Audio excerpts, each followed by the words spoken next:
Hello students, today we will start first chapter of the first unit in class 11.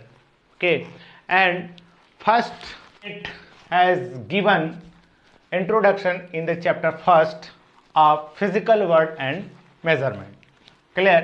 तो हम physics में आज physical word and measurement में first chapter introduction के बारे में आज डिस्कस करेंगे. ओके तो इस इंट्रोडक्शन जो होता है इसमें ना एग्जाम में पूछा जाता है ना जेईई मेंस के एग्जाम में किसी में भी नहीं आता है, बट इसमें हम बेसिकली नेचर में कितने टाइप्स के फोर्स होते हैं ये कभी कभी एग्जाम में आते हैं तो डिस्कस करेंगे. ओके तो हम इस चैप्टर में वन बाय वन प्रत्येक टॉपिक पर डिस्कस करेंगे. देन व्हाट इज साइंस, है ना. तो सबसे फर्स्ट हम लोग यहाँ ये बात करेंगे कि साइंस क्या है. साइंस, ठीक. तो साइंस में आप लोग देखे होंगे चेंज इन सीजन. ओके इसमें आप नेचर में आपने देखा होगा चेंज इन सीजन. ऐसा क्यों होता है?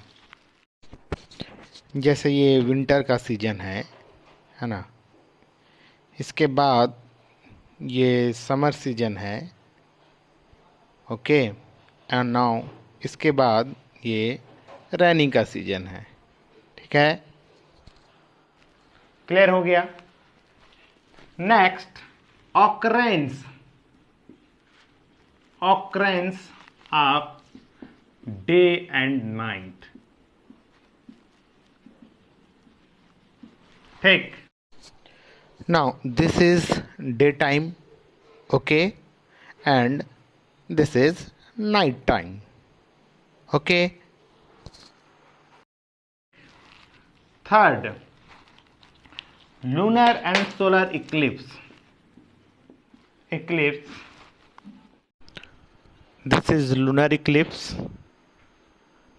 and this is solar eclipse.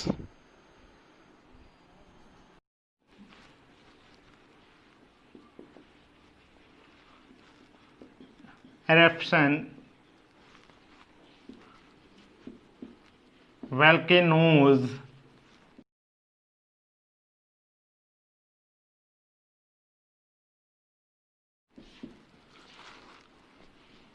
and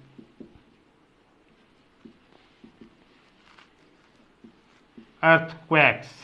ये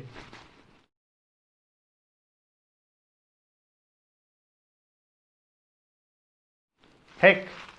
तो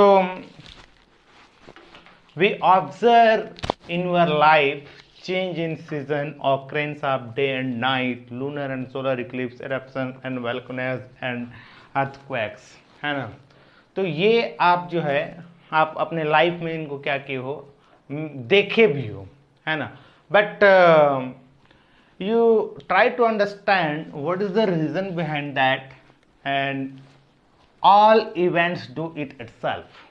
क्लियर. आपने उसको क्या है समझने का भी एक प्रयास क्या होगा कि ये सब जो ऑकरेंस होते हैं, है ना, इसके पीछे में क्या कर रहे हैं कि ये ऑटोमेटिक इस तरह से चेंज होते जाते हैं कि चेंज इन सीजन, है ना, कि सीजन को चेंज करने के लिए हमारे पास कोई मशीन नहीं है, कोई बटन नहीं है कि इस बटन को हम लोग प्रेस कर दें तो अभी जो समर है वो विंटर में कन्वर्ट हो जाए. ओके, है ना. Occurrence of day and night बोल रहा है. तो यहां पर भी हमारे पास कोई स्विच नहीं है कि भाई डे का स्विच प्रेस कर दो डे हो जाएगा, नाइट का प्रेस कर दो night. Okay, lunar and solar Eclipse, ये जितने भी इवेंट्स हैं, मैं तो सम एग्जांपल कुछ यहां पर लिया हूं मैं, है ना, but a lot of events in their nature, but इसमें मैं कुछ नेचर्स को लिया हूं कि change in season, occurrence of day and night, lunar and solar eruption and volcanoes and earthquakes. Okay, तो ये सब एक्चुअल में होता क्यों है? तो क्या आपके मन में ऐसा कुछ जानने की इच्छा हुई कि ऐसा क्यों होता है?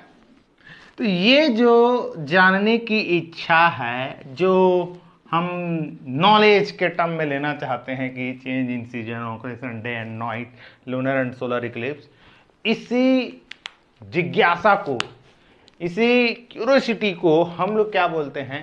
साइंस बोलते हैं. तो ये जो साइंस का जो डेफिनेशन है ना, कि नॉलेज एक साइंस होता है, but this definition is not sufficient. Okay, तो ये सफिशिएंट नहीं होता है। जैसे हम साइंस को किस तरह से इसका डेफिनेशन हम चेंज करेंगे, थोड़ा देखिए, उसमें थोड़ा चेंज तो वही रहेगा, नॉलेज ही है, बट नॉलेज के पहले हम एक सिस्टमैटिक ऑर्गेनाइज्ड हम वर्ड यूज करना चाहते हैं। और वो कैसे है, आप देखिए, आप क्लास 11th में डिफरेंशिएशन और इंटीग्रेशन अभी तो नहीं पढ़ो, क्लास 10th में चलो एक इक्वेशन पढ़ो, है ना, क्वाड्रेटिक इक्वेशन आपने पढ़ा है ना। तो क्वाड्रेटिक इक्वेशन क्या है ना, जैसे एक्स स्क्वायर में एक एग्जांपल लेता हूँ, x square plus 4x and minus जो भी है 4 इज इक्वल टू क्या है 0। चलिए प्लस 4 कर देता हूँ, ठीक। तो भाई आप डायरेक्ट क्वाड्रेटिक इक्वेशन नहीं पढ़े होंगे, फर्स्ट ऑफ ऑल आप क्या पढ़े होंगे, ये थोड़ा चलो एग्जांपल ज़्यादा अगर क्रिटिकल हो रहा है तो आप इस एग्जांपल को लीजिए, जैसे 36 में हमको 2 को डिवाइड करना है ना। तो आप डायरेक्ट डिवाइड नहीं सीखे, फर्स्ट ये सब मैथ्स को बनाने के सीक्वेंस क्या है, आपने फर्स्ट नंबर सीखा, है ना, कि नंबर्स क्या हैं, देन 1 2 3 4 5 6 7 8 9 ये नंबर सीखे हैं। फिर नेक्स्ट में क्या है, ऑपरेशंस, है ना, ऑपरेशंस, है ना, जैसे हमारे अभी तक के ऑपरेशंस में प्लस माइनस इंटू एंड क्या है डिवाइड, ये आपने ये सीखा। फिर नेक्स्ट स्टेप में क्या किया, इस प्लस ऑपरेशन को कैसे यूज करते हैं, देन माइनस को then into then divide. Okay, तो हमको किसी चीज को जानने के लिए हम डायरेक्ट इसको अगर हम लोग को कोई पढ़ाया जाएगा तो हम नहीं जानेंगे। जैसे 2 1 जो 2 एंड दिस ईयर माइनस, तो आप माइनस वाला प्रोग्राम को आप नहीं जान रहे हैं, then how can solve it this situation, तो आप यहां पर इसको सॉल्व नहीं कर सकते, ठीक। तो सबसे फर्स्ट हमको क्या चाहिए, एक सिस्टमैटिक अरेंजमेंट चाहिए, है ना। सिस्टमैटिक अरेंजमेंट का मतलब क्या है, 1 by 1 हमको सीखना पड़ता है। इसका मतलब ये नहीं कि नॉलेज है यानी जानना है, यानी कहीं से भी जानो, ये नहीं है, समझे। जैसे आप क्या पढ़ रहे हैं, है ना, यहाँ पर जैसे मैंने एक क्या एग्जांपल लिया है, जैसे वन क्वाड्रेटिक इक्वेशन, है ना, x square plus 4x plus 4 is equal to 0, ठीक। आप डायरेक्ट इसको सॉल्व करना आप नहीं जानेंगे, है ना। इससे पहले आपको पॉलिनोमियल जानना पड़ेगा, है ना। पॉलिनोमियल बनाने के पहले आपको क्या जानना पड़ेगा, एक्सप्रेशंस जानने पड़ेंगे, टर्म्स जानने पड़ेंगे, कांस्टेंट जानने पड़ेंगे, ऑपरेशंस क्या है, ये सब आपको जानने पड़ेंगे, तब ये आप यहां पर आके पहुंचोगे तो सब पढ़ोगे। तो पहले ऊपर वाला चीज जाना जाता है, देन इसको जाना। क्लियर है ना। तो साइंस में क्या होता है, तो साइंस एक ऑर्गेनाइज्ड सिस्टमैटिक नॉलेज होता है, उसको हम लोग क्या बोलते हैं, साइंस। तो एक्चुअल में साइंस जो है एक लैटिन वर्ड से यूज किया गया है, लैटिन वर्ड से साइंटिया नाम से। तो उसका जो मीनिंग होता है ना, उसका मीनिंग होता है that means knowledge, to know, उसके बारे में जानना, and that is science. Okay, तो चलिए साइंस का एक हम छोटा सा क्या लिखते हैं, डेफिनेशन, सिस्टमैटिक एंड ऑर्गेनाइज्ड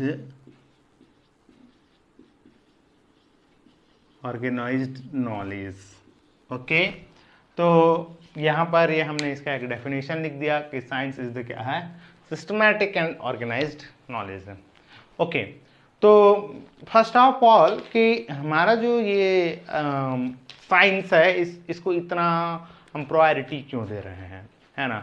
अगर हम लोग साइंस को अगर आगे और एक्सटेंड ना करें तो हमारे लिए क्या हो सकता है।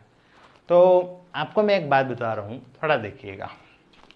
जैसे यहाँ पर मैं एक एग्जाम्पल लिया था, क्या एग्जाम्पल लिया था कि जो अर्थ है, मान लिया ये अर्थ का अर्थ तो ऐसा होता नहीं है, बट आपको मैं उसका एक छोटा सा हिस्सा बता रहा हूँ, है ना। देखिए ये अर्थ है ऐसा, ठीक है ना। तो इसके क्रूड पर ना टेम्परेचर जो है बहुत ज़्यादा होता है ना। क्यों होता है, रीजन बाद में डिस्कस करेंगे। तो देखिए, अगर अर्थ के अंदर में अगर टेम्परेचर बहुत ज़्यादा हो जाए, जैसे हालांकि हमारे पास अभी डिवाइस नहीं है, हम नहीं जान रहे हैं, यहाँ एक वोल्केनोज जो होता है,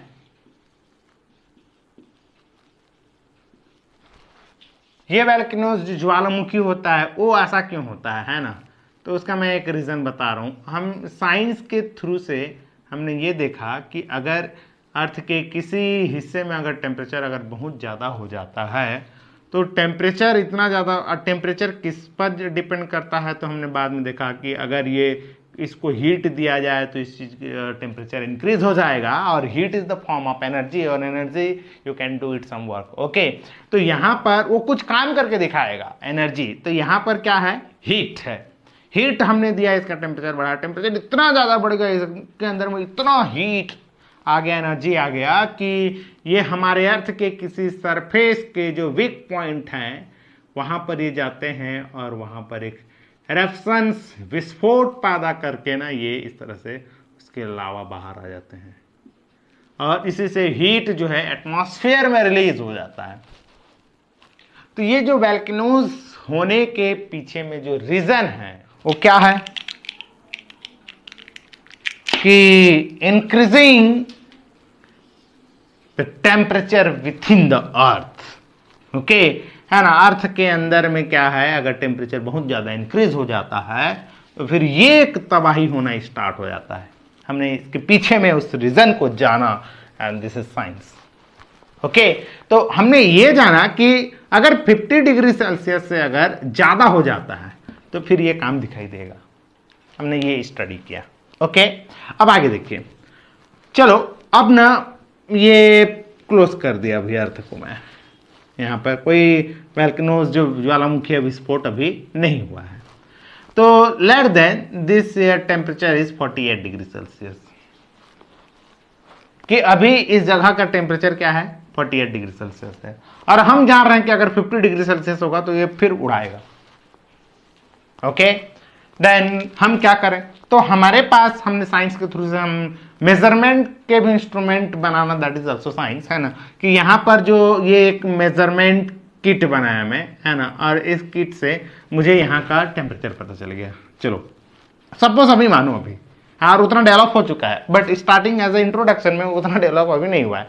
बट आपको ये समझना है कि ये एक ऐसा डिवाइस है कि अंदर के टेम्परेचर को वो इंक्रीज कर मेजर कर लिया, है ना, और this measurement is 48, you can see here. Okay, and this here you can see, and their temperature is 48 degrees Celsius. If 2 degree Celsius increasing, then one event is occurs, है ना। अगर यहाँ पर 2 डिग्री सेल्सियस टेम्परेचर अगर increase हो गया, then volcanoes is occurs, है ना, कि वहां पर क्या हो जाएगा, ज्वालामुखी विस्फोट होगा। तो आप चाहेंगे ज्वालामुखी विस्फोट हो जाए? तो नहीं, हम नहीं चाहते हैं कि ये विस्फोट हो। अगर नहीं चाहते हो तो 48 से 50 मत होने दो, नहीं होगा वो, है ना। तो 48 से 50 कैसे नहीं होगा, क्योंकि अंदर में ऐसा कुछ हो रहा है कि उसके टेम्परेचर को बढ़ाता है। तो क्या हम ऐसा कुछ डिवाइस बना सकते हैं क्या, जैसे मैं कुछ तरीके से, चलो हम एक मशीन के थ्रू से मैं यहां पर होल करते गया, ऐसे कर ऐसे होल, और मैं इस हीट को बाहर निकलने के लिए एक छोटा सा क्या दे दिया, रास्ता दे दिया, दिस इज पाथ। ओके, तो अगर ये हीट अगर यहां से रिलीज हो गई, तो किसी ऑब्जेक्ट से अगर हीट अगर रिलीज होती है तो उसका टेम्परेचर विल बी डाउन और डिक्रीजिंग, और हीट रिलीज हो जाएगा, टेम्परेचर और डाउन हो जाएगा। तो यहां पर हमने उसके टेम्परेचर को इंक्रीज करने नहीं दिया। हमने जाना कि यहाँ 48 हो गया है, और हमने एक ऐसा डिवाइस बनाया कि इसको एक छोटा सा रास्ता दिया, उस रास्ते के थ्रू से हीट जो है बाहर हो गया और एटमॉस्फेयर में रिलीज हो गया। तो यहाँ जो टेम्परेचर था वो क्या हो गया, 48 से 46, 46 से 42, इस तरह से डिक्रीज होते जाएगा, और ये इवेंट ऑकर नहीं होगा। समझ आया? तो अगर हम साइंस के थ्रू से अगर किसी इवेंट के पीछे, किसी फिनोमिना के पीछे में हम उसका रीजन अगर जान लेते हैं, तो शायद हम उस चीज को रोक सकते हैं कि वो अर्थ में इवेंट ना हो। क्लियर है? अगर हम नहीं जानते हैं कि इसका जो वजह है वो टेम्परेचर है, तो फिर तो खत्म कहानी। तो क्या हुआ क्या कि नॉलेज क्या वर्क कर रहा है कि किसी फिनोमिना को इवेंट होने के लिए हम ब्रेक लगा सकते हैं उसमें। क्लियर है? नेक्स्ट, अब जो साइंस एक चीज और है, मैं आपको एक चीज और बता रहा हूं। देखो यहां पर first of all, what is the reason behind that volcanoes? Then their reason is increasing the temperature within the earth core। Clear है कि इसके अंदर में अगर टेम्परेचर इंक्रीज हो जाता है then this is eruption out. Okay, तो भाई यहां पर आपको टेम्परेचर मेजरमेंट करना है। आपको तो एक आया ना कि ये कुछ तो ऐसा ज्यादा है, तो टेम्परेचर मेजरमेंट करने के लिए आपने एक डिवाइस बनाया। तो ये डिवाइस वर्क कैसे करेगा, समझ में आ रहा है ना? तो देखो साइंस ये सब चीज को पता करने के लिए हम और नए नए चीजों की ओर बढ़े, है ना। हमने एक डिवाइस बनाया जो टेम्परेचर मेजरमेंट करेगा। टेम्परेचर डिवाइस बना तो बोलते हैं ऐसा नहीं, उसका भी बहुत बड़ा कंस्ट्रक्शन है। मतलब हम नॉलेज को और डीपली में चले जाते हैं। साइंस का मीनिंग ये है ना। नॉलेज जो हमारा थोड़ा बहुत नॉलेज होता है, साइंस का जो एम है उस थोड़ा बहुत को ना और गहराई से हमको पढ़ना है, सीखना है। This is the aim of science, है ना। और किसी ऑकरिंग इवेंट्स को हम किस तरह से ब्रेक लगा सकते हैं, this is all about aim of science. Okay, तो इसको राइट कर लेते हैं एक लैंग्वेज में। What is the aim of science? कहां गया duster? Controlling the events, controlling the events in nature। Okay, तो this is the aim of science कि साइंस का उद्देश्य क्या है ना। क्यों साइंस को हम इतनी प्रायोरिटी दे रहे हैं? The aim of science is to understand the event taking place and as possible and to use the knowledge in controlling the events in nature. Okay, controlling the events, it happens भी लिख सकते हो but don't very. Okay, तो ये है हमारा aim of science. Okay, now you know that science is gradually increasing with the time. समझे? And how can study it about science? तो हम कैसे इसके बारे में पढ़ेंगे? क्योंकि जो साइंस है वो समय के साथ साथ बहुत क्या हो रहा है, इंक्रीज हो रहा है। और at least at that time science is more increases now. और अभी तक के टाइम में जो साइंस जो है बहुत बड़ा हो गया। तो आपको उस चीज को पढ़ना है। तो हम कैसे पढ़ें? ये पढ़ें, वो छूट जाएगा, वो पढ़ें, ये छूट जाएगा, then how can study it possible? ठीक, तो हम क्या करते हैं, कन्वेंस के लिए हम उस साइंस को ना ब्रांचिंग में डिवाइड कर देते हैं। ठीक है, and we were convenience for branch of science, first physical science and second biological science. जो साइंस होता है वो उसको हम लोग कितने पार्ट्स में ब्रांच कर दिए हैं, है ना। मेनली 2 टाइप्स में ब्रांच किए हैं, है ना। तो मैं इसको कहाँ लिख देता हूँ यार, यहीं पर लिख देता हूँ। जो है साइंस को बेसिकली 2 ब्रांच में डिवाइड किए हैं for your convenience to study about science. And first is physical science and second is biological science. ठीक, तो फिजिकल साइंस में we are including that physics, mathematics, chemistry, है ना, एस्ट्रोनॉमिकली, है ना, एट्स। ये जितने भी मैंने बताया कि मैथ्स हुआ, फिजिक्स हुआ, केमिस्ट्री हुआ, है ना, एस्ट्रोलॉजी हुआ, ये सब का जो एक कलेक्शन है, एक जो पार्ट है, उस सब को हम लोग फिजिकल साइंस के अंदर में लेके आते हैं। ओके, नाउ बायोलॉजिकल साइंस क्या होता है? तो बॉटनी एंड जियोलॉजी, है ना, वनस्पति विज्ञान, जीव विज्ञान, इस तरह से जो हम लोग बोलते हैं, ठीक है ना, उसके अंदर में हम लोग लेके आते हैं उसको। तो हमारा जो ये बॉडी भी है वो भी क्या फिजिक्स से रिलेटेड है क्या? तो हम लोग बहुत सारे चीज हमारे बॉडी के अंदर बहुत सारे चीज़ों को हम फिजिक्स से भी समझते हैं, है ना। उनका तो एक अलग ब्रांचिंग ही है ना। तो फिजिकल साइंस एंड क्या है, बायोलॉजिकल साइंस। तो फिजिकल साइंस में क्या क्या इंक्लूड होगा बताइए?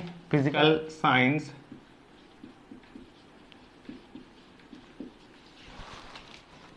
फिजिकल साइंस क्या है, किसका ब्रांच है? तो आप जान रहे हैं कि साइंस का, तो आप एक लाइन लिख दीजिए, the branch of science, the branch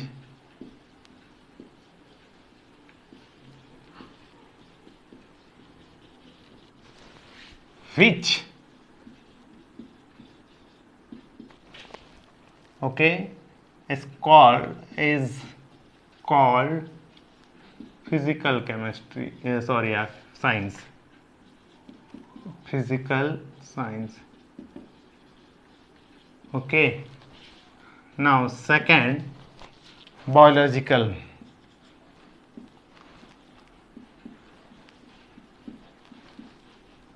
हमने साइंस को 2 पार्ट्स में डिवाइड क्यों किया? क्योंकि साइंस एक बहुत बड़ा क्षेत्र में है, तो उतने बड़े क्षेत्र में सब कुछ स्टडी कर पाना थोड़ा प्रॉब्लम है। तो हम जो है अभी 2 पार्ट्स ब्रांच में इसको डिवाइड किया है, and physical science and second is biological science. और फिजिकल साइंस में हम लोग क्या इंक्लूड करते हैं? मैथमेटिक्स इंक्लूड करते हैं, है ना, केमिस्ट्री इंक्लूड करते हैं, जियोलॉजी करते हैं, है ना, एस्ट्रोनॉमी करते हैं। ये जितने हैं इन सब को फिजिकल साइंस के अंदर में लिया गया है। और biological science, this is also branch of science, branch of science which include botany. Okay, तो ये आज के क्लास में हम लोग अभी इतना ही करते हैं, है ना।